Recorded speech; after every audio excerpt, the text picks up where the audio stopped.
Okay, bismillahirrahmanirrahim. Assalamualaikum warahmatullahi wabarakatuh. Alhamdulillah, insyaAllah pada hari ini kita akan melihat kepada tentang bab 2 Tamadun Islam, yang mana dalam bab ini kita akan menjelaskan tentang pengenalan tentang Tamadun Islam, pandangan tentang Tamadun Islam, konsep, sumber, asas, kelahiran, prinsip, ciri, sumbangan dan juga jihad dalam Islam. Okey.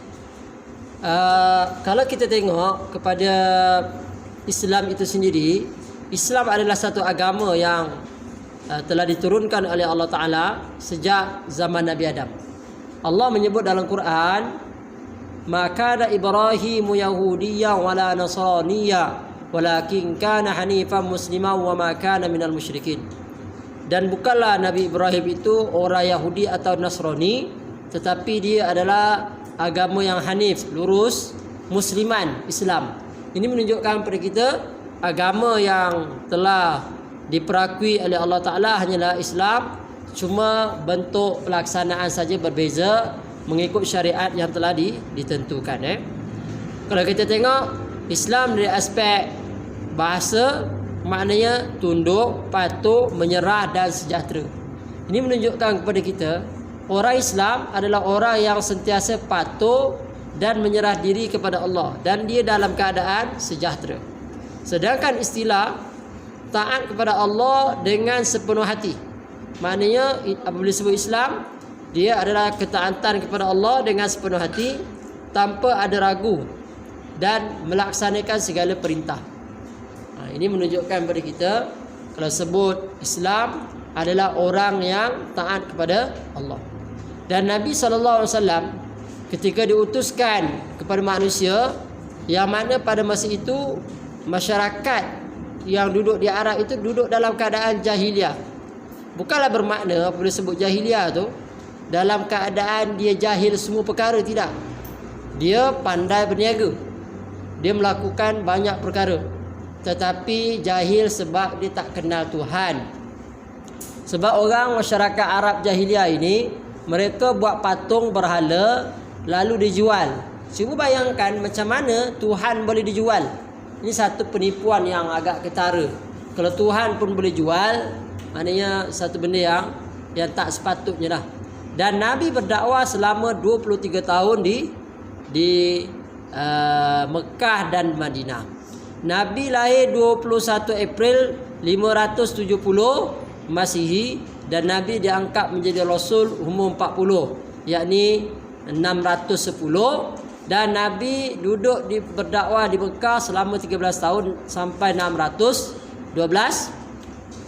Maknanya 610 sampai 622, dan Nabi berhijrah ke Madinah 623 sampai 632.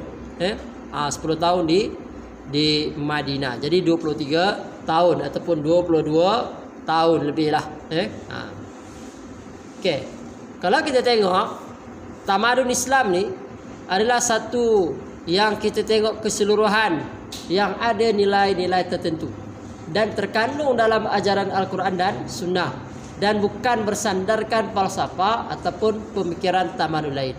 Kalau tamadun lain, dia akan lebih kepada pemikiran, pandangan, kebendaan. Tapi Islam dia mestilah terasnya Al-Quran dan Sunnah, dan merangkumi semua aspek kehidupan manusia dan juga alam. Padahal perlu sebut tamadun Islam, semua benda dibincangkan. Antara benda yang dibincangkan dalam ini iaitulah konsep keimanan dan kekuasaan dan kemanusiaan. Ini 3 konsep ini antara konsep yang paling penting: iman, kuasa dan manusia. Kalau kita sebut konsep keimanan, beriman kepada Allah merupakan asas pembinaan tamadun Islam. Dan skop kepercayaan keimanan kepada Allah iaitulah melaksanakan segala perintahnya dan meninggalkan segala larangannya. Dan inilah Allah Ta'ala sebut dalam surah Al-Bayyinah ayat 5, وَمَا أُمِرُوا إِلَّا لِيَعْبُدُوا اللَّهَ مُخْلِصِينَ لَهُ الدِّينَ حُنَفَاءَ وَيُقِيمُونَ الصَّلَاةَ وَيُؤْتُونَ الزَّكَاةَ وَذَلِكَ دِينُ الْقَيِّمَةِ. dan padahal mereka tidak diperintahkan melainkan supaya mereka menyembah Allah dengan mengikhlaskan ibadat kepadanya, lagi tetap teguh di atas tauhid, supaya mereka mendirikan sembahyang serta memberikan zakat, dan demikian itulah agama yang benar. Ayat ini menunjukkan kepada kita ni kena taat pada Allah dalam bentuk keimanan dengan melaksanakan segala titah perintah yang Allah Ta'ala telah tentukan. Begitulah konsep dia. Okey, konsep kekuasaan. Dalam tamadun Islam, kita kena meyakini bahawa Allah adalah pencipta. Allah ciptakan alam ini. Allah jadikan alam ini. Allah jadikan kita. Allah jadikan semua benda. Dan Allah adalah penguasa, berkuasa penuh. Allah adalah pemilik mutlak seluruh alam dan segala isi. Tak ada orang yang berkuasa. Ini keyakinan kita. Mana konsep kekuasaan bahawa semua milik Allah. Dan bagi Allah jualah kuasa pemerintah langit dan bumi dan segala yang ada di antara keduanya. Ia menciptakan apa juga yang dikehendakinya, dan ingatlah Allah Maha berkuasa atas tiap-tiap sesuatu. Al-Maidah ayat 17.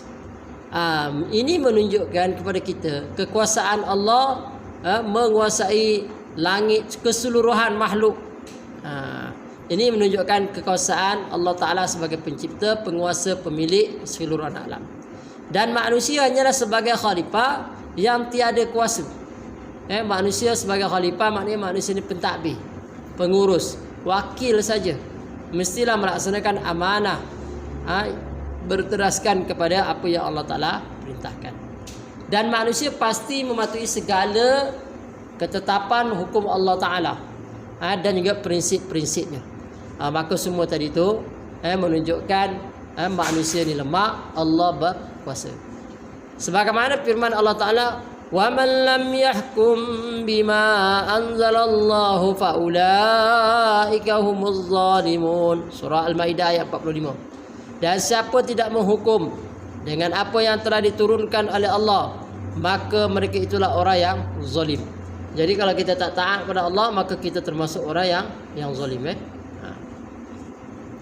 Okey, konsep kemanusiaan. Manusia ni adalah makhluk mukallaf. Apa makna mukallaf? Orang yang telah dipertanggungjawabkan, ditaklifkan. Orang yang telah diberikan tanggungjawab. Contoh dia kena sembahyang, puasa, zakat. Cukup syarat dah. Dia tidak gila, dia orang Islam, kan? Jadi maknanya manusia ni adalah makhluk yang telah ditaklifkan, dan manusia ni sebaik-baik kejadian. Apa tanggungjawab manusia? Pertama, manusia kena melaksanakan ketaatan kepada Allah. Yang kedua, mestilah melaksanakan kebaikan sesama manusia. Dan yang ketiga, mestilah buat secara betul baik dengan alam. Kalau kita sesama manusia kita tak baik, kita bergaduh, maka kita akan sentiasa berkelahi. Kalau dengan alam kita tak baik, buang sampah mengata-kata, jadilah banjir lumpur, banjir kilat dan sebagainya.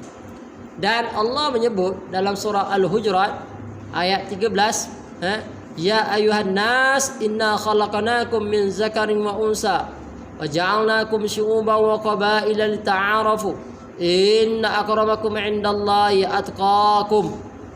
Wahai manusia, sesungguhnya kami telah menciptakan kamu laki-laki dan perempuan, dan kami menjadikan kamu berbangsa-bangsa, bersuku-suku, berpuak-puak, supaya kamu saling berkenalan. Dan sesungguhnya semulia-mulia kamu di sisi Allah adalah orang yang paling takwa di antara kamu. Ayat ini menunjukkan kepada kita macam mana hebat pun kita, tetapi prasyarat kemuliaan di sisi Allah adalah takwa. Maka takwa inilah asas kepada pembinaan tamadun Islam. Apakah dia konsep tamadun Islam? Kalau kita tengok perkataan tamadun berasal pada perkataan Arab, iaitulah ad-din. Ad-din dia tambah dekat depan ta dengan mim. Jadilah tamadun. Yang ada dua pengertian di sini. Pertama, pencapaian kebendaan dan ilmu, dan yang kedua pencapaian dalam aspek moral dan kerohanian. Inilah kita kata tamadun yang diartikan dengan tamadun Islam. Ada yang dicapai benda dan dicapai dalam aspek kerohanian. Kalau kita tengok istilah sinonim dengan istilah tamadun, antaranya Ibnu Khaldun, sarjana pertama membicarakan tamadun dalam kitabnya Al-Muqaddimah. Beliau menggunakan istilah umran, iaitu perbandaran, dengan merangkumi semua aspek kemajuan seperti perundangan, pegangan akidah dan juga komunikasi. Dan yang kedua dipanggil hadara, kebudayaan. Syekh Muhammad Abduh dalam kitabnya Al-Islam wal Nasriyah wal Al-Ilmi wal Madaniyah, dan juga Muhammad Farid Wajdi dalam kitabnya Al-Madaniyah wal Islam memperkenalkan istilah Madaniyah. Ini istilah-istilah yang digunakan oleh sarjana. Dan kalau kita tengok kelahiran istilah, contohnya Zaidan, Jurji Zaidan dalam kitabnya Tarikh Tamadun Al-Islami memperkenalkan istilah tamadun berasal perkataan madara, dan istilah tersebut popular selepas itu. Sedangkan Abu Hasan Ali An-Nadwi dalam kitab Western Civilization, Islam and Muslim menyatakan hadara dan madaniyah menepati konsep tamadun Islam yang berpusatkan kepada wahyu. Ini antara istilah-istilah yang kita kata telah lahir dengan menggunakan perkataan tamadun. Dalam perkataan tamadun. Dan banyak lagi sebenarnya istilah yang kita guna. Ini istilah Arab, istilah Melayunya tamadun lah. Boleh ke kita panggil hadara, ataupun dalam kemakmuran, ataupun apa-apa juga istilah yang sesuai. Kalau kita tengok apakah intipati tamadun Islam? Pertama, ia bersifat keagamaan dan bermatlamatkan untuk mendapat keredaan daripada Allah Ta'ala. Yang kedua, tamadun Islam ni dibimbing oleh akidah. Akidah ni keyakinan, ikatan, simpulan, dan diatur oleh syariah. Syariah akan mengaturnya, kena semayang, puasa, zakat, haji sebagainya lah. Dan diawasi oleh nilai akhlak. Maknanya kena diawasi oleh akhlak. Akhlak kena awasi. Dan merupakan peraturan hidup, merangkumi jasmani dan rohani. Dan Al-Quran dan Sunnah menjadi pedoman. Maknanya tak boleh tidak tamadun Islam mesti berpegang pada Al-Quran dan Sunnah. Jadi bagaimanakah masyarakat yang bertamadun ni? Iaitulah masyarakat yang menjalani kehidupan sebagai hamba Allah dan juga khalifah. Apakah yang di status hamba Allah ini? Hamba Allah ni satu status yang paling mulia, yang mana status hamba Allah ini merupakan satu pengiktirafan sebagaimana Allah Ta'ala sebut abdihi lailan dalam surah Isra wal Miraj, kami memperjalan hamba kami. Jadi sebenarnya title hamba ni adalah satu title yang sangat mulia, dan berusaha melaksanakan syariat dan membebaskan diri daripada perbuatan syirik. Inilah sebenarnya ciri masyarakat bertamadun. Dia sebagai hamba dan khalifah, dan juga dia membebaskan daripada perbuatan syirik. Sumber tamadun Islam. Kalau kita tengok sumber tamadun Islam ada 4: Al-Quran, As-Sunnah, Ijtihad, dan juga tamadun lain. Kalau kita tengok Al-Quran, Al-Quran diturunkan oleh Allah Ta'ala kepada Nabi SAW melalui perantaraan malaikat Jibril. Yang mana Al-Quran ini diturunkan secara berperingkat-peringkat.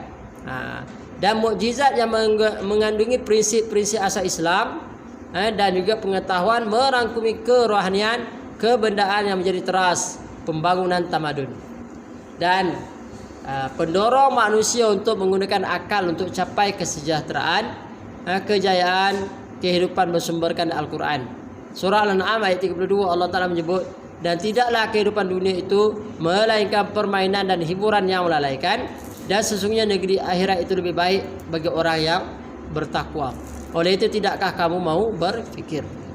Ayat ini menunjukkan kepada kita bagaimana Allah menyebut dalam Quran kebanyakan manusia ni dia jadikan dunia ni sebagai bahan hiburan, kan, senda gurau, dia main-main tak bersungguh. Tapi sebenarnya Allah Ta'ala kata akhirat itulah yang terbaik. Dan segala kegiatan kejayaan manusia mestilah berpandukan kepada syariat. Jadi sebab itulah Al-Quran menjadi asas kepada tamadun. Kalau orang bertamadun, Quran tak baca, out lah, terkeluar lah. Yang kedua, as-sunnah, iaitulah segala yang disandarkan pada Nabi SAW pada perbuatan, percakapan dan juga pengakuan Nabi. Ini menunjukkan as-sunnah ini suatu yang signifikan kepada perwatakan, cara Nabi berjalan, macam mana Nabi berpakaian, macam Nabi menunggang, macam mana Nabi semua. Ini contoh. Dan merupakan sumber kedua selepas Al-Quran yang menjadi penghurai dan pelengkap kepada Al-Quran. Dan pengabaian terhadap dua sumber ini menjadikan tamadun tidak seimbang. Jadi kalau ada orang dia tak gunakan dua sumber ini, maka out lah. Dia tak dianggap bertamadun. Yang ketiga, ijtihad. Tamadun yang sentiasa berkembang, sering berlaku pembaharuan. Yang mana terdapat masalah memerlukan penjelasan hukum ijtihad. Tidak terdapat Al-Quran dan Sunnah. Contoh COVID-19. COVID ni penyakit yang mana totally different dengan penyakit-penyakit yang lain. Dia datang apabila dekat duduk rapat-rapat. Kan? Jadi apabila dia dipisahkan jauh sikit 1 meter sebagainya, maka dia kebarangkalian tu tak kenalah. Maka sebab itulah dikatakan suatu yang tak ada dalam Quran dan Sunnah. Kalau ikutkan, kita tak pernah dengar pula lepas sebelum ni Nabi sembahyang jarang-jarang 1 meter sebelum solat berjemaah. Tetapi ulama ijtihad dia kata kena solat jarang-jarang berjemaah. Contohlah. Dan ulama memainkan peranan dalam ijtihad. Dan ijtihad merupakan gabungan tenaga wahyu dan akal bagi membangunkan tamadun Islam. Tamadun dan budaya lain yang keempat. Islam adalah bersifat terbuka, menerima nilai dan idea daripada tamadun lain. Kalau ada tamadun mana-mana yang hebat, boleh dijadikan contoh, maka tamadun Islam tak ada masalah, boleh ambil. Hal ini memperkayakan tamadun Islam, jadi tak ada masalah. Dan pada dasarnya tamadun Islam banyak dipengaruhi oleh tamadun Arab. Sebab apa? Islam lahir di Arab. Seterusnya, asas tamadun Islam. Asas tamadun Islam sebenarnya ada 4. Yang pertama ilmu, yang kedua akidah, ketiga syariah dan keempat akhlak. Ustaz nak terang ilmu. Kenapa ilmu ni penting? Daripada ilmu inilah yang akan memberi cahaya kepada manusia. Manusia dapat menentukan mana baik, mana buruk, selagi tidak bertentangan dengan syariat. Dan ayat yang pertama turun pun adalah tentang ilmu. Iqra bismi rabbikal ladzi khalaq. Bacalah dengan nama Tuhanmu yang menciptakan. Yang kedua akidah. Akidah ni apa? Kepercayaan, keimanan kepada hakikat dan nilai mutlak kukuh dalam jiwa setiap muslim, dan merupakan perjanjian antara makhluk dengan Allah Ta'ala. Dan pegangan akidah yang mantap akan membebaskan diri daripada sesuatu yang bersifat makhluk. Hasan Al-Banna mengatakan akidah ni hal-hal yang berhubung dengan kepercayaan, keyakinan dalam hati hingga menjadi tenteram, tidak ragu dan bimbang, serta bersih daripada syak wasangka. Ini adalah akidah. Jadi macam kita hari ini orang Islam, akidah Ahli Sunnah wal Jamaah. Sepatutnya kita tak ragu, tak bimbang. Berbeza dengan ideologi ataupun izm ciptaan manusia, yang mana bersumberkan, bersandarkan pada falsafah material semata-mata, dan menafikan kewujudan Tuhan, gagal membawa ketenteraman dan menyelesaikan masalah, seperti izm sekularisme, materialism, kapitalism, liberalism, hedonism, pragmatism, dan banyak lagi izm yang lain. Dan akidah melahirkan tamadun yang mantap dan bebas daripada penyelewengan. Biasanya orang berakidah ni tak akan ambil rasuah. Yang mana aspek akidah ni terkandung dalam 6 rukun iman. Beriman kepada Allah, malaikat, rasul, kitab, hari akhirat, qada dan qadar. Ini adalah asas kepada kita kata akidah. Asas kepada akidah iaitulah kita meyakini Allah dengan sifat-sifat kesempurnaannya, dengan segala nama-nama yang baik, kekuasaan dan sebagainya.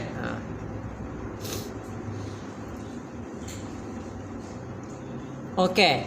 Aspek kaedah pelaksanaan akidah, pertama kesatuan, rasional dan juga toleransi. Kalau kita tengok kesatuan, akidah merupakan asas pegangan yang penting, melaluinya manusia dapat disatukan walaupun berbeza ciptaan fizikal, rupa, keturunan dan pangkat. Maknanya akidah ni kita dapat menyatukan orang India ke, orang Cina ke, yang penting dia Islam.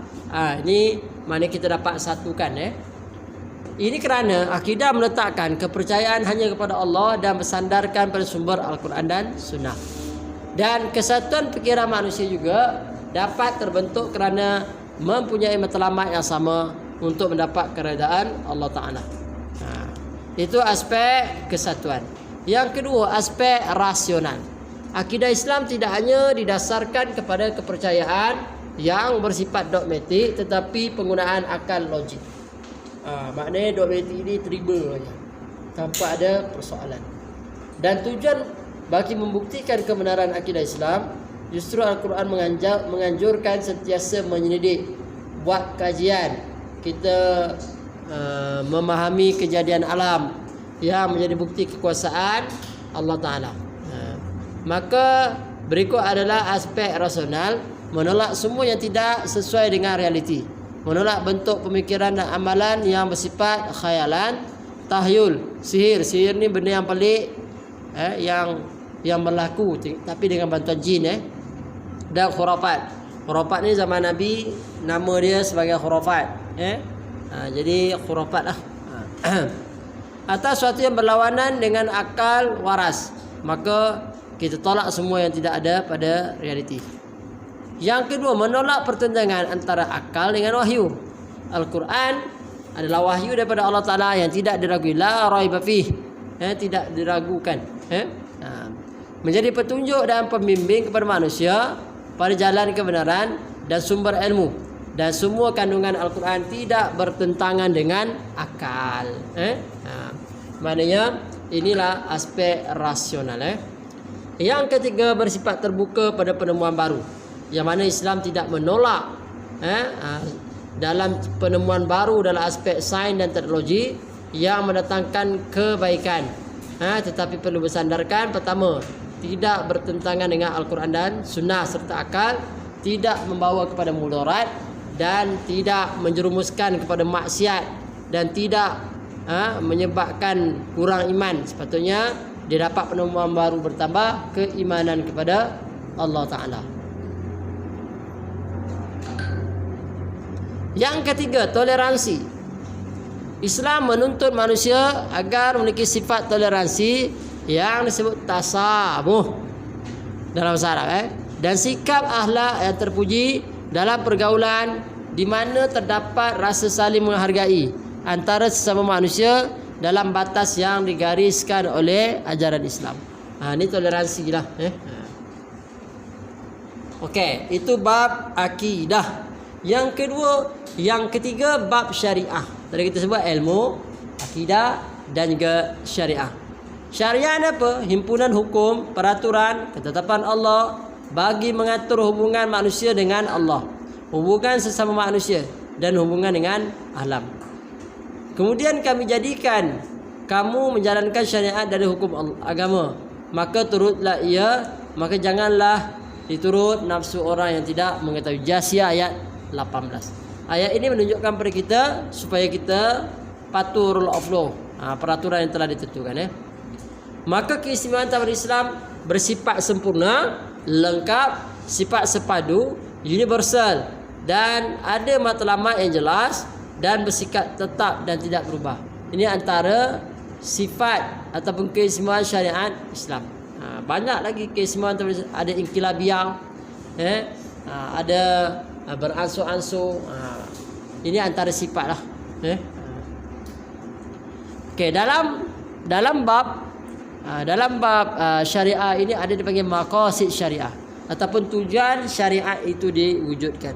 Antaranya memelihara agama, memelihara nyawa, memelihara akal, memelihara maruah dan keturunan, dan memelihara harta benda. Dalam Islam, kalau orang yang merosakkan agamanya, murtad, maka dibagi tempoh 3 hari untuk dia bertaubat. Kalau tak bertobat, maknanya dia akan dikenakan hukuman had. Hukuman had ni akan kena hukuman bunuh lah. Itu memelihara agama. Yang kedua, memelihara nyawa. Maknanya tak boleh bunuh orang lain ataupun bunuh diri. Kan? Jadi maksudnya nyawa ni adalah pinjaman. Allah Ta'ala pinjam. Diri kita pun tak boleh bunuh ataupun bunuh orang lain. Kalau bunuh, dibayar kisos, balas balik. Yang ketiga, memelihara akal. Yang mana akal ini kita kena jaga. Tak boleh minum arak, tak boleh isap gam, tak boleh hidu taik lembu. Kan? Memelihara maruah dan keturunan, tak boleh berzina. Kalau berzina ke Ustaz, kalau sebelum kahwin sebat 100 kali, dah kahwin rejam sampai mati. Dan memelihara harta benda. Kalau ada merompak, maka kalau mencuri ni dia ambil kan. Orang tak ada rumah dia curi. Kalau merompak, orang ada rumah dia rompak. Jadi kalau orang itu mencuri, potong tangan. Kalau merompak, potong tangan dan kaki bersilang. Itu contoh. Okey.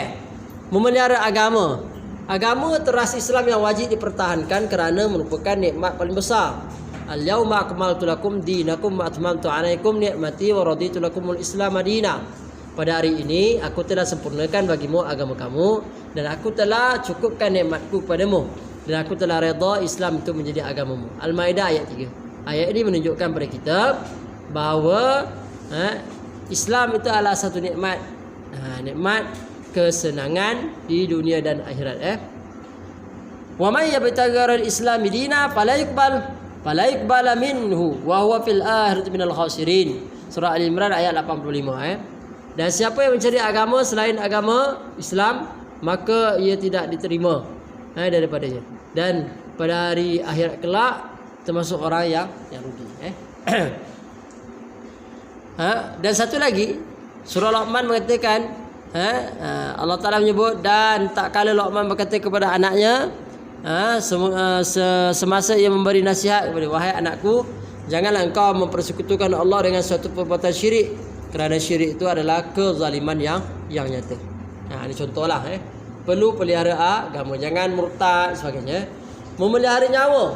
Dan janganlah kamu membunuh anak-anak kamu kerana takut papa. Kadang-kadang ada orang bunuh anak sebagainya kan. Takut miskin, tak boleh. Jadi nyawa kena jaga. Memelihara akal. Akal pun kena jaga, sebab akal lah prasyarat diterima amalan. Kalau dia gila, dia tak payah diberikan apa? Tak payah diberikan taklifat kalau gila. Tapi kalau dia berakal, kena diberikan taklifat. Tanggungjawab. Memelihara kehormatan. Wala taqrabuz zina innahu kana fahishatan wa sa'a sabila. Dan janganlah kamu menghampiri zina. Sesungguhnya zina itu satu perbuatan keji dan satu jalan yang jahat. Surah Al-Isra ayat 32. Ustaz, hampir zina tak boleh, berzina boleh? Hampir tak boleh, berzina pula. Contohlah. Memelihara kehormatan. Ni sangat penting. Kena jagalah, jangan senang-senang untuk disenggol-senggol oleh mana-mana jantan yang tak berkaitan. Ataupun mendedahkan aurat sehingga menjatuhkan maruah. Ataupun berpakaian seksi-meksi. Mana ini kena jagalah kehormatan diri. Ni tidak selfie. Kan dia punya selfie tu kan. Dengan keadaan bibir merah, tak pakai stokin, lengan nampak kan. Lepas tu apa lagi? Banyaklah maruah dia tak jaga. Sebab apa? Dia nak jual murah. Lelong. Kadang-kadang macam itulah. Okay, melihara harta benda. Harta ini keperluan manusia. Manusia dilarang mengumpulkan harta secara salah, dengan cara rasuah, rompak, macam-macam lah. Itu tak benar. Wala taqtulu amwalakum bainakum bil batil. Jangan kamu makan harta orang lain dengan cara yang batil, salah. Wa tajhulu biha ilal hukam. Dan juga kamu menghulurkan harta pada hakim-hakim. Rasuah lah tu.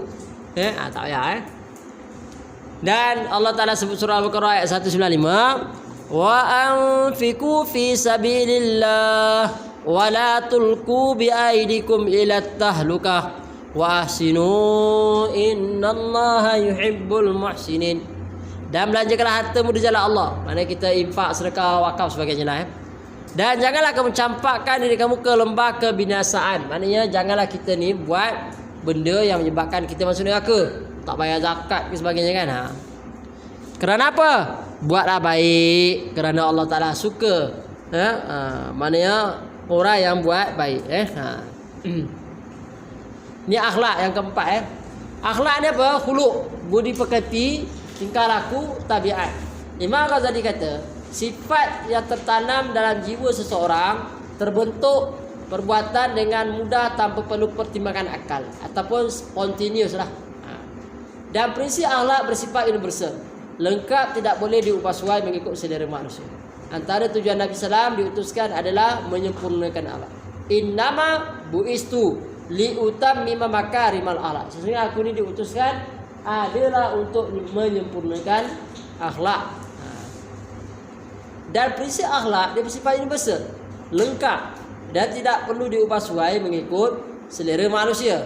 Kalau kata ustaz, yang penting walaupun saya tak pakai tudung tapi hati saya baik, kan?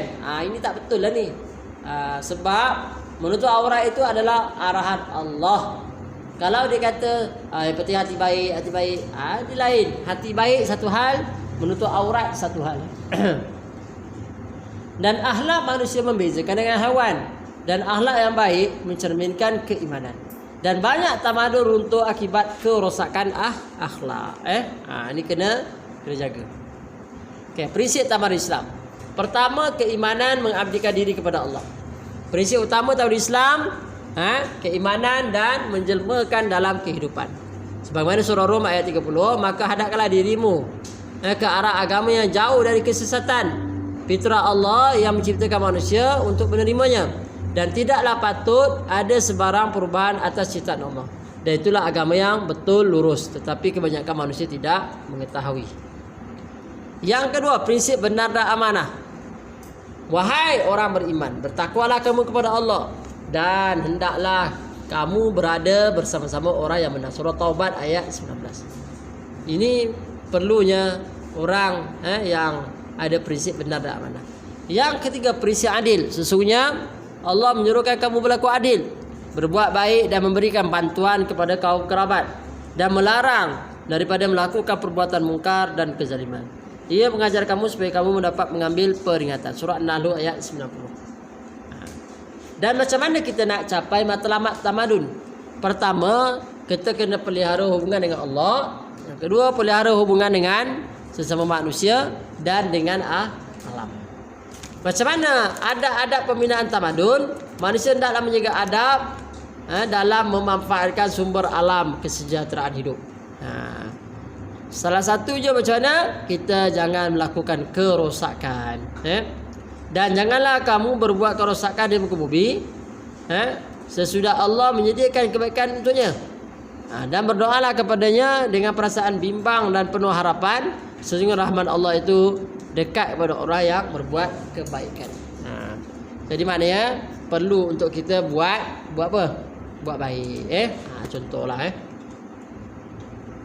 Apakah ciri keistimewaan tamadun Islam? Yang mana tamadun Islam ni bersifat Rabbani. Allah adalah punca segala kekuasaan dan manusia sebagai pemegang amanah. Yang kedua, Allah memberi manusia potensi untuk mencapai ketamadunan, yang mana antara sifat Rabbani ini, tamadun Islam ini ada nilai kebaikan, ketenangan dan redha Allah Ta'ala. Yang kedua, sesuai dengan fitrah dan akal manusia. Tamadun Islam ini sesuai.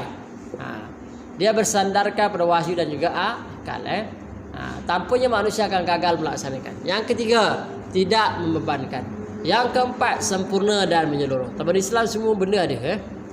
Yang kelima, keseimbangan rohani dan jasmani. Yang keenam, sepanjang zaman. Yang ketujuh, terbuka dan toleransi. Dan yang ke-8, kesatuan dalam kepelbagaian. Apakah faktor yang menyebabkan kelahiran sebuah tamadun? Faktor kelahiran sebuah tamadun Islam antaranya Islam menekankan aspek akidah yang dibinakan berteraskan asal wahyu. Dan wahyu pertama diturunkan oleh oleh Allah Taala kepada Nabi Sallam, mementingkan ilmu, aspek ilmu. Dan Islam menyeluruh supaya manusia berfikir untuk mencari kebenaran. Dan Al-Quran dengan sunnah mengajak umat Islam mempelajari dan mendalami ilmu pengetahuan. Dan isu kandungan Al-Quran mengandungi pelbagai rahsia ilmu yang diterokai, direnung dan dikaji. Luasnya ilmu Allah Ta'ala takkan mampu manusia menyelongkar rahsia Allah yang maha luas ilmunya. Jadi sebenarnya hebatlah dari aspek tu. Faktor kecemerlangan. Pertama, keyakinan terhadap ajaran Islam. Yang mana ajaran Islam mengajak manusia mempelajari sains tabi'i, falsafah, kepelbagaian ilmu yang boleh dicapai oleh akal. Dan suatu ilmu dinilai berdasarkan sejauh mana ia boleh membawa manusia kenal Allah. Dan manusia yang enggan menggunakan panca indera dan akal untuk mencari kebenaran merupakan seburuk-buruk manusia. Dan hakikatnya manusia terhadap ajaran Islam, umat Islam di serata tempat berlumba mempelajari, mengembangkan pelbagai bidang ilmu. Hasilnya, pelbagai ilmu baru ditemui selain memperbarui ilmu tinggalan tamadun Greek dan juga Yunani. Yang seterusnya, pemerintah yang bertakwa, yang baik. Sebab itulah faktor pemerintah sangat signifikan. Islam menggariskan bahawa pemerintah mestilah seorang yang bijaksana dan bertakwa. Dan zaman kegemilangan Islam, para pemimpinnya terdiri pada kalangan bersifat adil, wara', bertakwa dan cintakan ilmu. Seperti Khalifah Harun al-Rashid, Khalifah al-Ma'mum, Abdul Rahman III, Al-Hakam, Al-Mu'min. Ini semua ni pemimpin yang adil, maka dapat melahirkan tamadun Islam yang hebat. Yang ketiga, sumber ekonomi yang luas. Salah satu sumber ekonomi Islam adalah zakat. 2.5% sahaja zakat, tak banyak. Dan zakat menjadi pendorong umat Islam untuk terus berusaha dan berlumba mengumpulkan harta agar dapat mengeluarkan zakat. Dan apabila empayar Islam semakin luas sehingga ke Andalusia disebabkan di sebelah barat dan India sebelah timur, maka sumber keuangan semakin luas dan membolehkan kegiatan ilmu beri tumpuan seperti pembinaan sekolah, universiti, perpustakaan, balai cerap. Seterusnya, politik yang stabil. Dari abad 8 hingga 13, dunia Islam dalam keadaan stabil. Ia membolehkan pemerintah memberi tumpuan pada kegiatan ilmu dan memakmurkan negeri.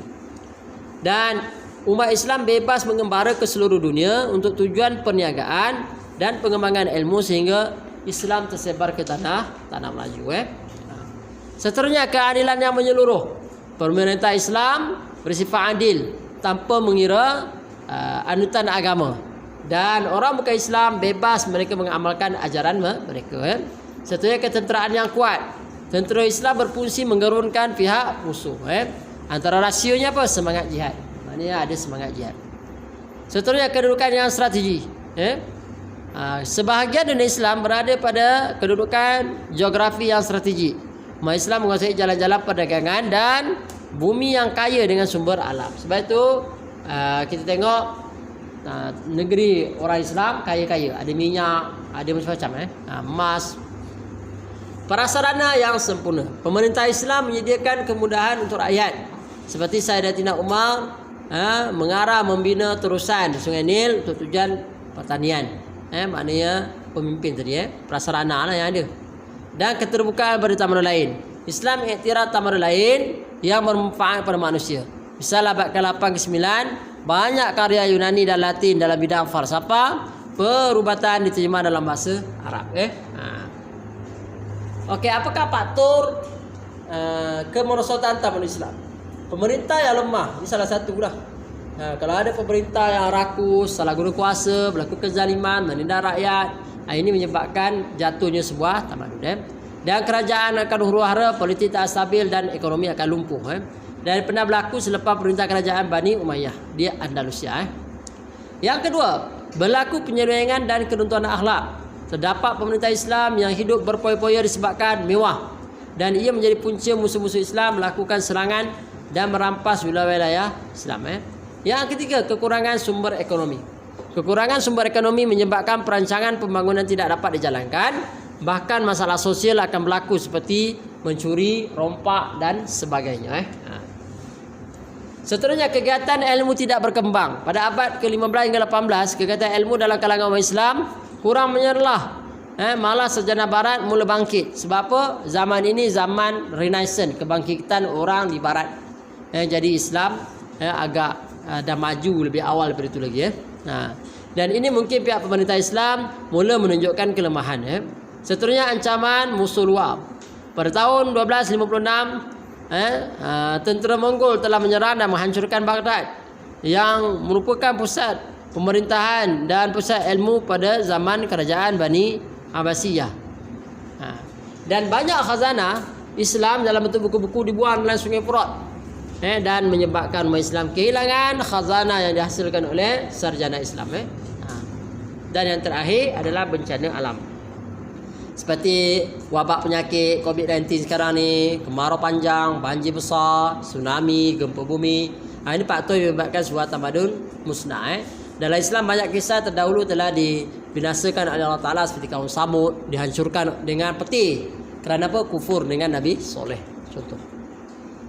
Okey, sumber tamadun Islam, sumbangan tamadun Islam antaranya akidah. Yang mana Islam telah membebaskan manusia dari sembarang bentuk penyembahan selain Allah seperti berhala dan sebagainya. Ini yang pertama, mengubah paradigma cara manusia untuk beribadat. Yang kedua, sosial.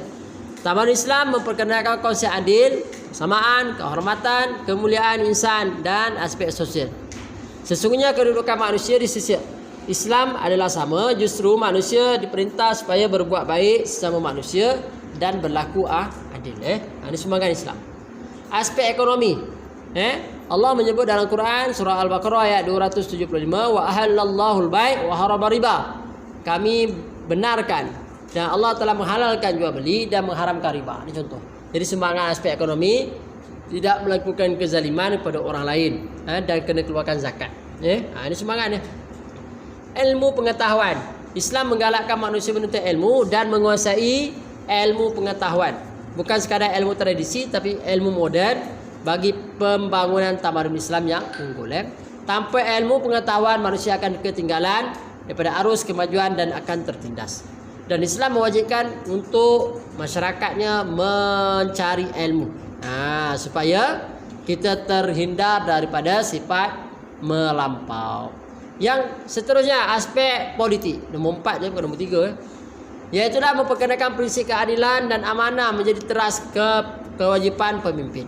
Dan pemimpin dipertanggungjawabkan ke atas pimpinan di hadapan Allah. Justru kuasa dan kedudukan bukan satu kelebihan, tetapi satu amanah dan beban. Dan rakyat wajib mentaati pemimpin selagi mana pemimpin taat pada Allah. Yang kelima, kesenian. Tamadun Islam melahirkan seni pelbagai, termasuklah seni bahasa, tulisan, sastra, seni bina, seni muzik, seni hiburan dan sebagainya. Dan Islam tidak meletakkan ciri khusus pada kesenian, namun setiap kesenian diwarisi satu bangsa hendaklah tidak bertentangan dengan syariat Islam. Contoh, kalau kamu nak menyanyi, jangan ada unsur memuji manusia, dan juga liriknya. Tengok lirik. Okey, dan bab yang terakhir, jihad menurut Islam. Jihad seringkali dipahami sebagai tindakan dikaitkan dengan perjuangan menggunakan senjata secara fizikal yang bersifat kekerasan. Hakikatnya jihad adalah memberi pengertian cukup luas.